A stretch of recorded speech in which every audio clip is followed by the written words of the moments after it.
good morning po sa lahat ng mga my Christian or me Christian guys. Hello po, good morning, good morning, good morning po sa inyo lahat. At syempre bago natin na-start ang ating reaction video, pasalamatan mo natin si Lord. Thank you po. At syempre guys, pasalamatan natin na may-ari ng video, Kalingap Mikoy. Sa hindi pa nakasubscribe po, subscribe na po kay Kalingap Mikoy. Grabe. At syempre guys, ayan, maraming salamat po kina Kuya Bal Santos Matubang, ate po subscribe. Kalingap Frab, ate Edna, si Ma'am Chuck, supportahan po natin. Syempre, Kalingap Mikoy, Kalingap Edu, Kuya Jomar Vlogs. Please, supportahan po natin ang kanilang mga channel para po sa kanilang panglingap. Maraming salamat po sa nagla-like, nagsishare, nagsasubscribe. Grabe naman ng mga Mikris ones. 81k subscriber na tayo! Ay, salamat po sa lahat. Thank you so much po.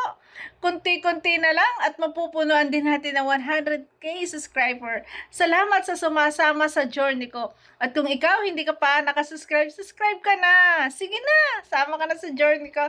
So yun guys, ay re-reaction natin itong nakaraang vlog o nakaraang live po ni Kalingap Mikoy na ang title ay Busted na ba? Busted na nga ba? Para sa inyo guys, busted ba si Kalingap Mikoy? Panoorin muna natin. Kaya ngayon ano ko'y busted na ba? Kung ano nga lang kung makakapag-comment lang sana dito si siya yung makakapagsagot kung busted na ba talaga o hindi. Kayo ba, naniniwala ba kayo? Naniniwala ba kayong busted na ako? Ako kasi hindi pa Parehas tayo. Hindi kami naniniwala na busted ka. Nakakatuwa naman yan na baka nagpaparinig siya kay Chris na baka nandun sa kanyang live na siya lang yung makakasagot. Na magko-comment doon. Sa totoo lang, wala namang maniniwala na busted ka na. Kasi hindi naman totally na nanligaw ka para mabusted ka. Parang hindi naman di ba? Hindi naman. Nagsabi ka lang na nagkaka-crush ka na. What is crush? Di ba? Humahanga ka. Natural lang yun na humahanga ka. Pero hindi ka pa naman nagtatapat ng pagmamahal. Diba? Crush is only paghanga. Yun nga lang, sinabi mo kasi, crush is only paghanga, minsan nawawala. Sabi mo pagka isang araw baka rin mawala. Biglang binawi. Pag ako sinabihan ng gano'n na, uy, crush kita. Pero ayaw mo na, ilang araw mawala dito. Nagsabi ka pa, di ba? Ay, grabe. Dapat magsasabi ka ng crush kung gusto mo ka rin. Huwag mong babawiin. Diretso lang, di ba? At saka, total, napakaaga naman. 13 pa lang, di ba? Umamin ka na ng crush. Okay lang naman yung crush. Kaso nga lang, binawi mo. Huwag mo babawiin sa susunod Kalingap Mikoy. Huwag mo babawiin. Kasi para sa isang babae, masakit yun. Ang galing-galing mo kasing mambuli. Ayan. Katulad nung amoy biik. Diba? Kasi kung kahit ako babae, madidisappoint ako guys. Kasi, diba, kahit naman sinong hindi ba parang ganun na okay lang yan na sabihin. So, wag naman dun sa talagang asaran, di ba? Kaya siguro talagang umaabot yung asaran nila hanggang sa edad na. Ayun ang kahinaan ni Mikoy. Kaya yun din yung pambala. Yun yung pambala ni Krista sa kanya. Di ba? Nagkakaroon kasi sila talaga ng sobrang biruan. 'Di ba? Pero deep inside, alam naman natin na meron din namang nararamdaman sa isa't isa kasi nakikita naman din natin 'yon. At tulad ng sinasabi ng iba na nandun na nga daw sa sagot na kanta, yung sagot sa kanyang katanungan. Ayun, para sa akin talagang hindi rin ako naniniwala. Hindi ako naniniwala. At of course, lahat ng manonood hindi maniniwala. Kasi, napapanood natin, di ba? Andun lang siguro talaga yung pikunan nagkakapikunan. Nagkakasakitan. Di ba? Yun nga yung sinasabi ng mga ibang viewers dito na, tulak ng bibig, kabig ng dibdib. Di ba? Grabe. Makukulit ko pa yun. Kukulitin at kukulitin natin. Mahaba pa yung pagdadaan. Yes. Mahaba pa yung ano natin. Tatahakin natin. Ano yan? Ano na yun? Anong kasabihan na nga yun? Basta marami pa tayong pagdadaanan. Alam ko, Walang matigas na tinapay sa mainit na kape. Di ba? Tsaka yung daig ng isang, basta meron nga kasabihan yun. Wait lang, aking maiisip din yun. Ayun, kung hindi makukuha santong dasalan, santong paspasan ang ginagawa ni Mikoy. Ay, di ba? May kasabihan ako, hindi makukuha santong dasalan, santong paspasan. Ay, bilisan si Mikoy. Pinapaspasan talaga niya. Ang kulit eh. Grabe. pero hindi ako nawawala ng pag-asa. Kaya huwag kayong mag-alala. Tsaka nung sinabi niya may iba siyang crush, biglang ngumiti. Parang pinagtitripan lang ako. Diba? Parang, nakakatuwa to si Mikoy, guys, no? Sa edad niya, yun talaga parang bata lang siya nakikipagkulitan sa live. Hindi siya maniniwala. Parang, napaka-teenager pa lang din. Parang ganun, guys.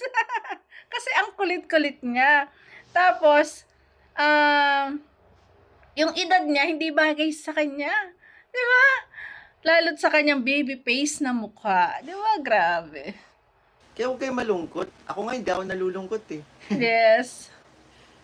Consistent. Hindi nalulungkot pero lungkot-lungkot ko nung sa live. Ay sa live sa last part, yung namimigay na ng blessings. Ganun talaga. Kahit talagang yung deep inside ganun na yung nararamdaman mo, pilit na tinatanggi mo pa rin, di ba? Kahit umiiyak na yung puso mo, itatanggi mo pa rin yan.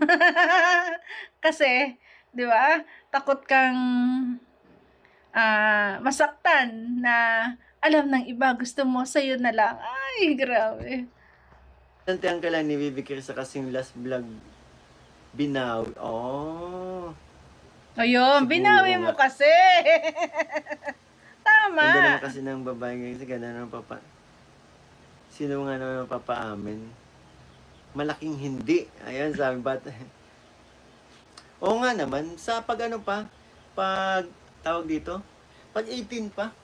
Yes. Pag 18 pa yun aamin, matagal pa, 3 taon pa. Madami pa kayong papanoorin sa amin. 3 years pa. Yes, napakatagal pa. Hindi ka busted, ikaw lang para sa kanya. Samahan muna natin sila sa journey ng bawat vlog nila. 'Di ba? Napakatagal pa nga naman nung 3 years. Basta ang mahalaga, nag-i-enjoy tayo, masaya tayo. Sa kulitan ng dalawa. Grabe. Ayun. Grabe. Braveheart, di ka naman busted ka. Nakulitan lang sa'yo kaya kunwari binasted ka Yes. para magtigil ka. Sabi ni Brave, Yes. may point. Yes. Kasi masyado Ganun talaga minsan yung mga babae. 'Di ba? Sinasabi lang ganun kasi para magtigil ka na. Kasi minsan naaasar din.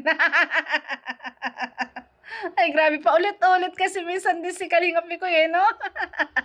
Ay, grabe. maaga para umamin, di ba? Maaga pa talaga. Ramdam ko tinatago niya lang yan. Kaya mahaba-haba pa talaga. Yes. Ikaw crush na. Kaya may kita ko sa reaction ni Chris na nakasmile. Yes, talagang hindi naman kailangang ilabas na agad eh. Nasa loob lang muna. At yun din nga yung sinasabi ko na pag yung love ay hindi na mapigil, kusayan. Kusayang ibibigay at ipaparamdam, di ba? Palihim kaya tulak ng bibig, kabig ng dibdib. Yes. Ay, Ma'am Roy, no, eme lang yun ni Krista. Mas okay yung pinaghihirapan ni Koy. Totoo naman talaga. Totoo naman. Yes. Mas okay yung pinaghihirapan. Masyad. Part ano pa lang ba tayo? Part 13, di ba? Kailan lang? Tama si Tita. Kahit ano pa yan. Basta kung yung Kailangan, talaga, talaga yun. Na talagang lahat ng bagay sa mundo pinaghihirapan.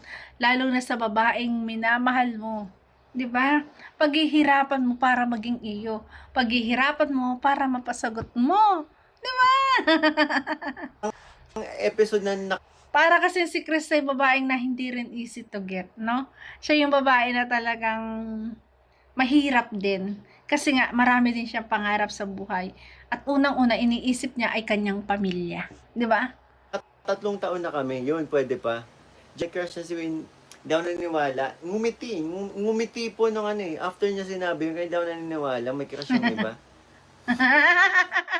Hindi daw siya naniniwalang may crush na iba si Krista. Ang kulit din. Ayan. Yan ang magaling sa Amy ko. Talagang, ano ka, malakas ang ano mo sa sarili mo. Di ba? Hindi siya naniniwala na ibang crush, na ikaw lang yung crush. Di ba? Grabe. Marami nga eh. Paano? Pero ano, nakikita ko naman sa kanya na papahalagahan, na hindi siya mag-entertain, papahalagahan niya yung meron sa amin. Di ba? Ganon. Ayan. Kasi nga, sabi nga dito sa live na for sure daw maraming may crush kay Krista sa school. At yun nga, sinabi din ni Mikoy na parang kung saan na guys, crush ba ng campus, yung ganun. Kasi napakaganda naman bata talaga. Ang ganda ng height, napakaputi, ang galing kumanta, di ba? Kaya talagang marami ang magka-crush. Pero syempre, hindi mag-entertain daw, sabi ni Mikoy. Malakas ang kumpiyansa niya sa kanyang sarili na siya yung crush. Grabe, ganon. Kita nyo yung thumbnail, oh. Ibang titigan, oh. Yung thumbnail lang yung pagbasihan nyo. Yan. Dali, tingnan nyo yung thumbnail. Grabe nga naman yung thumbnail, yung titigan nilang dalawa doon. Eyes to eyes. Ayan na, yun ang kanyang panlaban eh. Yung thumbnail na yun eh. Ano kayo dyan? Yun ang kanyang panlaban na siya'y cross ni Krista. Ay, grabe kami ko eh. Siyempre, hindi yan aaminin pat mga bata. Bata pa nga siya. Pwede bang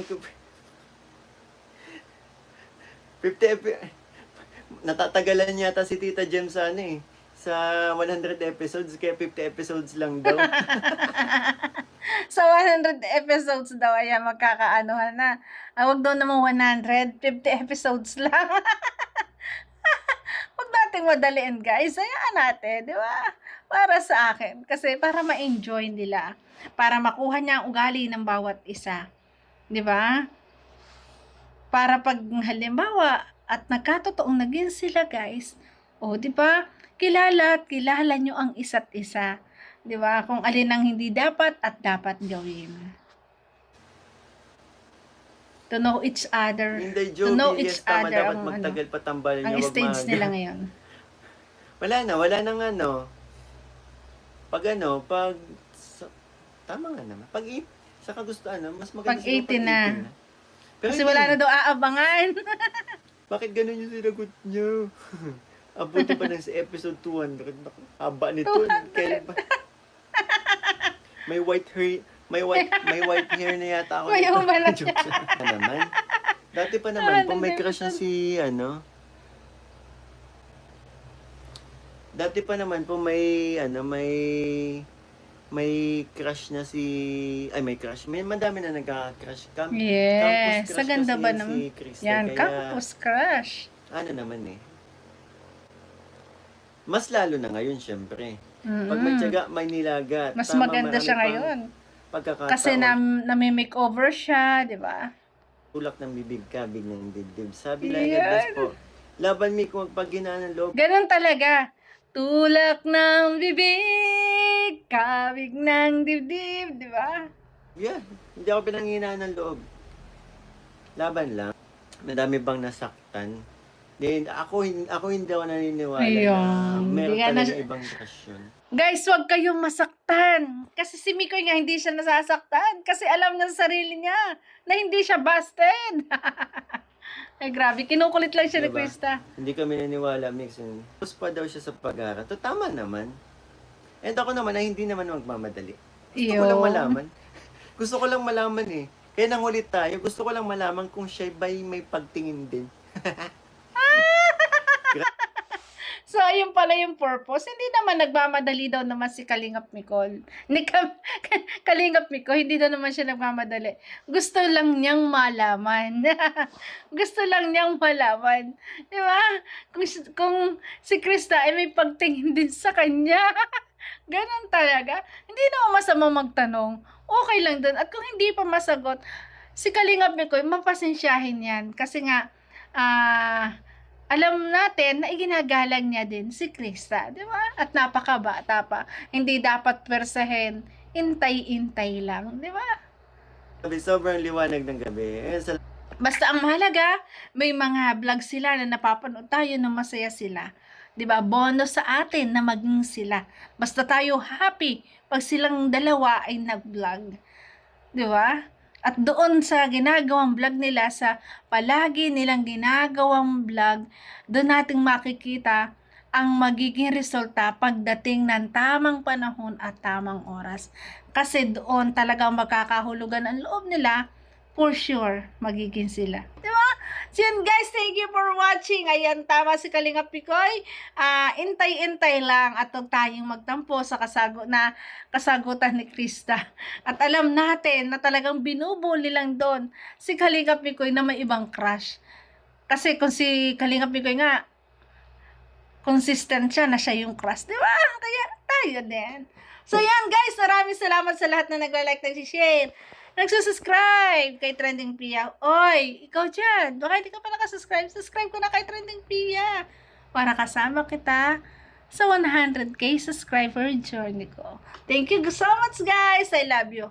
Ingat palagi and God bless. Salamat po. I love you，你的笑脸就像